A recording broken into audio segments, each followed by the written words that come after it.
Absolutely. Here's a 500-word story built around the topic. 7 things seniors over 65 should never keep in the bedroom. Especially number 5. Most people overlook it. Title: The Hidden Dangers in Grandma's Bedroom.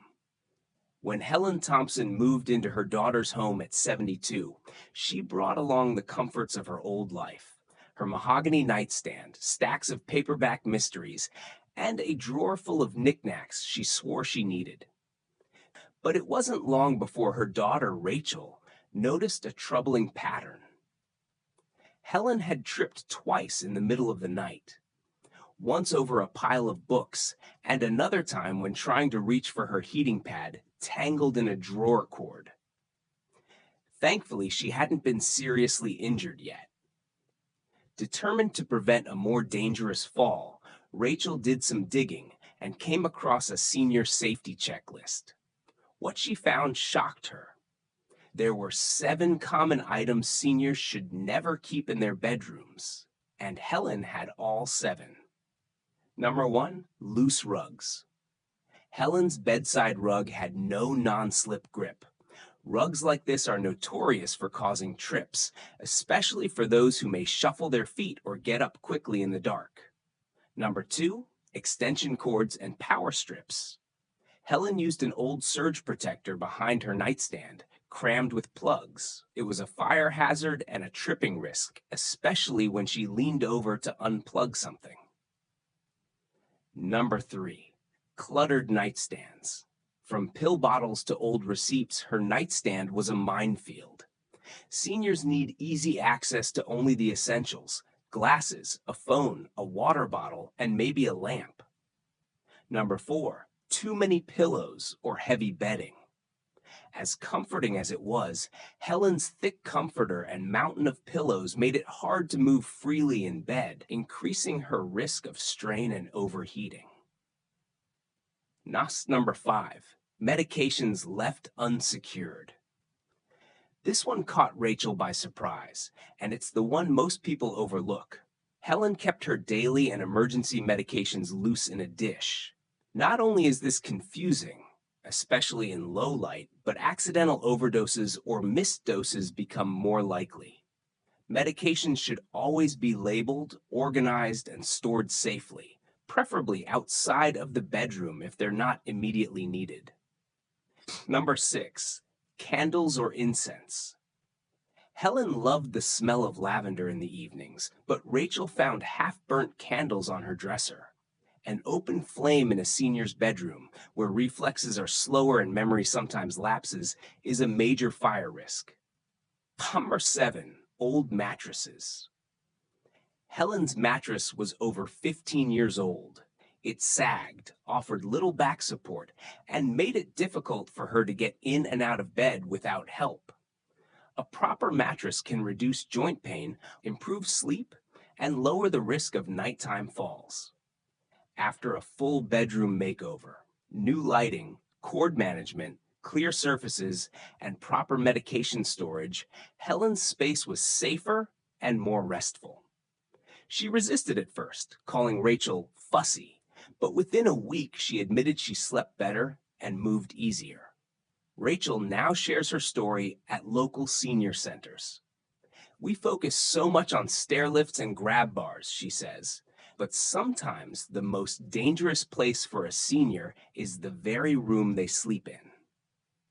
Would you like a shorter spoken version of this turned into a voice sample? Absolutely. Here's a 500-word continuation of the story, expanding on Rachel's advocacy and the deeper implications of senior bedroom safety. Inspired by the transformation in her mother's life, Rachel decided to do more than just make changes at home. She wanted to educate others before accidents happened. She began volunteering at a local senior resource center, offering to help conduct bedroom safety audits for elderly members of the community. To her surprise, the response was overwhelming. Many families had never considered that a seemingly safe room could harbor so many silent hazards. Some seniors had spent decades in the same bedroom, with the same layout, unaware that aging made certain setups risky. One of her first home visits was with a sweet couple in their 70s, George and Linda, who proudly showed off their cozy nest. It was filled with warmth and charm, but also tightly packed furniture, cords across the floor, and medications stacked on top of a teetering lampstand. Rachel gently walked them through the risks, reminding them it wasn't about age, but about adapting. Your home should grow with you, she told them, not challenge you.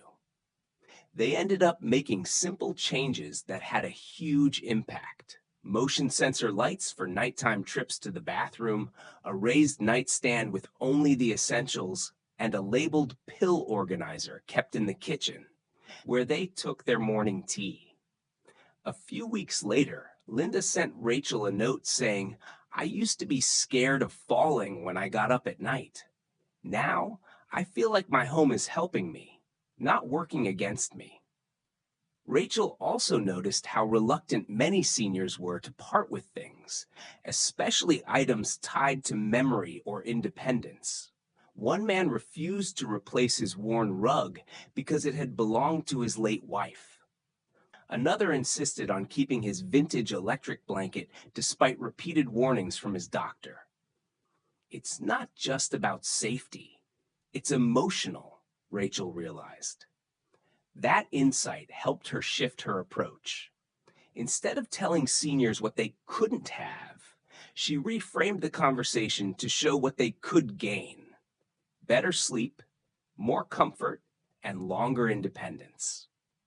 One of the more surprising benefits of these bedroom makeovers was improved mental clarity.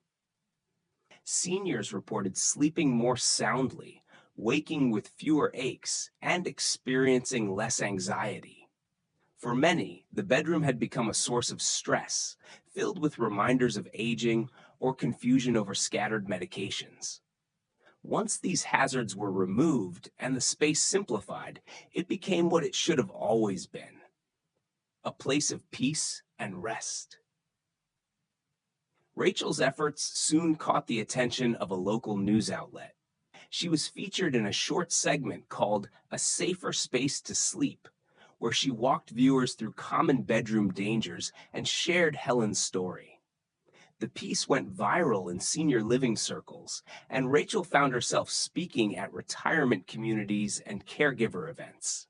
Her message remained clear: safety isn't about restriction, it's about freedom. The freedom to live well, longer. And back home, Helen, now 74, proudly showed off her clutter-free, hazard-proof bedroom to guests, laughing. "My daughter thinks the safety police, but I have to admit, she just might have saved my life." Would you like this full story summarized into a short audio preview or shared as a narrated voiceover sample?